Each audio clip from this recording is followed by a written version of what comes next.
Guys, দারুণ camera তো তোর ফোনে। এই ক্যামেরার ভিডিও ভাইরাল, আমি বলছি ভাইরাল হচ্ছে তো জ্যোতি দিদি ভাই নিয়ে এসেছে। A few moments later. আজকে লাস্ট পরীক্ষার দিন, তো আজকে আমরা সবাই কেউ না কেউ কিছু না কিছু নিয়ে এসেছি। তো দেখতে পাচ্ছ এখানে কত রকমের খাবার আছে। তো আজকে আমাদের খাবারের পিকনিক হচ্ছে, তো রান্নার পিকনিক অন্য একদিন হবে, যেহেতু আজকে লাস্ট। কালকে হয়তো অনেকের সাথে দেখা হবে না। কালকে তোমাদের তো 11:30টা থেকে, আর আমাদের তো 1টা থেকে, তো হয়তো দেখা হবে না। নাহলে দীপের মা আসতো না আজকে। তাহলে দেখে এদিকে সবাই, সবাই এদিকে দেখো, সবাই তো বন্ধুরা দেখো আজকের কত রকমের খাবার।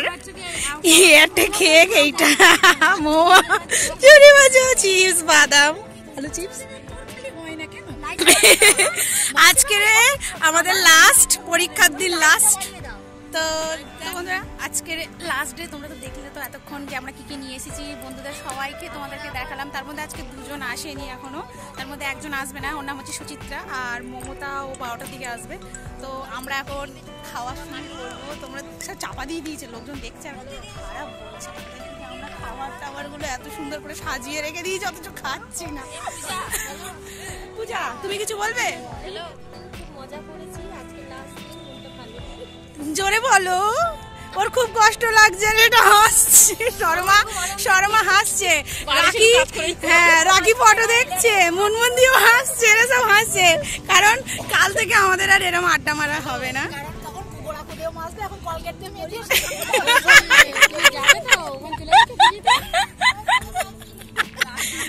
রাখি ওর নাম রাখি। বুঝতেই পারছো যে আজকে প্রায় 1 সপ্তাহ হয়ে গেছে যে আমরা এরকম ভেবে করছি, এরকম ভেবে ধরো, গাইস দারুণ ক্যামেরা তো তোর ফোনে। এই ক্যামেরার ভিডিও ভাইরাল হবেই হবে, আমি বলছি ভাইরাল হবে। আমার ভিডিও না, ওর ভিডিও হবে, পূজার ভিডিও ভাইরাল হবে। সেই আগে দেখতাম পোয়াতে ঘর, আমি ভাই চোখে দেখতে পাচ্ছি না। খাবার কিছু করি না, আমি দেখি যার যে কন্টেন্ট আছে আমার, যেরকম আমি বাড়িতে ডেইলি ব্লগের একটা ব্যাপার আছে। তো বন্ধুরা দেখো খাবারে মেয়ে খায়, দেখবে তো বন্ধুরা আজকে সবাই মিলে, আমরা এখানে যত জানি সবাই মিলে কিছু না কিছু নিয়ে এসেছি। শুধু কোল্ড ড্রিঙ্কসটা বাকি আছে, কোল্ডটা দেবে। এই যে নিয়ে আসবে, ও বলেছে নিয়ে আসবো না। তুমি তো কালকে চিড়ে নিয়ে এসেছো, কাল তো চিড়ে নিয়ে এসেছো, আজকে ও নিয়ে আসবে। ও মুখে তুলে বলেছে কেন কোল্ড ড্রিঙ্কসটা না আনিনি কেউ, আমি নিয়ে আসবো, ও নিয়ে আসবে।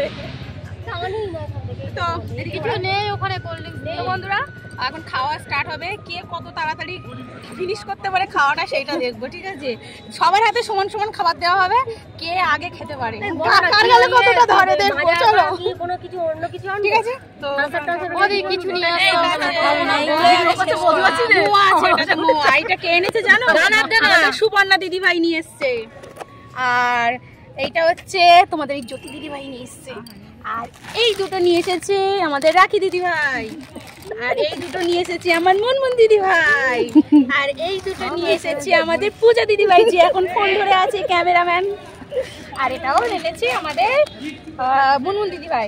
আর আমাদের আগের ভিডিওটা তো দেখেছো যে আমাদের সর্বা দিদি ভাই হচ্ছে তোমার চিড়ে ভাজা নিয়ে এসেছিল, আগের দিন পূজাও চানাচুরা নিয়ে এসেছিল। আর আমাদের টুম্পা দিদি ভাই, ও তো আগের দিন নিমকি মিষ্টি কত কি খাইয়েছে বাবা, সে খাওয়ানোর দাম নেই। আমরা খেয়ে বাড়ি থেকে মোটামুটি খেয়েছি।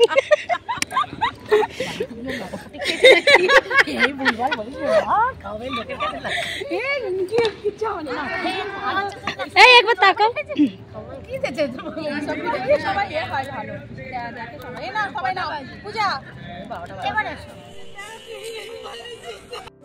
বন্ধুরা দেখতে পাচ্ছ সেই কুকুরটা একটু আগে তো আমার বার পিছনে এসে খুব জ্বালাতন করছিল। আমরা সামনে থেকে পিছনে কিন্তু চলে আসছি, আমরা কিন্তু ভিডিও করছি, থানায় চলে যাবো পুরো। না না সবাই মিলে দীপ্তি কার কাছে দেবে, আমি কার কাছে দেবো, বাবা বলছে আমি উল্টে দিচ্ছি, এপিটাই তো খাবার রাখবি, থাকবি সায়নী কার কাছে নিয়ে আসে, বলছে দীপ যে কালে যাবে, বললাম না যে পেজ দাদার কাছে পড়বে না বলে পাই ও বাড়ি থেকে নিয়ে এনে দিয়েছে আমাকে। গাইস কোনো না কোনো কারণে এই জায়গার ভয়েসটা আউট হয়ে গেছিলো, তো আমি এখানে ওভার ভয়েস করছি। তো আমরা সবাই মিলে খাওয়া স্টার্ট করে দিয়েছি। আমি সবাইকে প্রথমে কেক দিয়ে দিয়েছি, তারপরেই মোয়া দেবো ওদেরকে। তো বলেছিলাম যে ফার্স্ট সবার আগে খেতে পারবে তো সেই জিতবে এখানে। তো একটা বেট লাগানো হয়েছিল, তো আমি সবার আগে খেয়ে ফেলেছি আর আমি জিতে গেছি, ফিনিশ করে ফেলেছি, কারণ আমি আগে। তো বন্ধুরা সব খাবার দাবার তো সব ছিঁড়ে সব নোংরা হয়ে গেছে। তো চলো হচ্ছে গিয়ে খাওয়া দাওয়া হয়ে গেছে, বাচ্চাদের ছুটি হয়ে যাচ্ছে, তো চলো বাচ্চাদের ওখানে যাওয়া যাক, গিয়ে তারপরে সোজা বাড়ি চলে যাবো। আর এখন মনে হচ্ছে 1টা বাজতে যায়। তো চলো আমাদের ছোট্ট ব্লগটা এখানেই শেষ করছি। তো সবাই খাওয়া দাওয়া হয়েছে, আমাদের পূজা এক্ষুনি গিয়ে জল আবার খাবার দাবার আবার নিয়ে এসছে। তো চলো বাচ্চাদের কাছে যাওয়া যাক, গিয়ে তারপরে ব্লগটা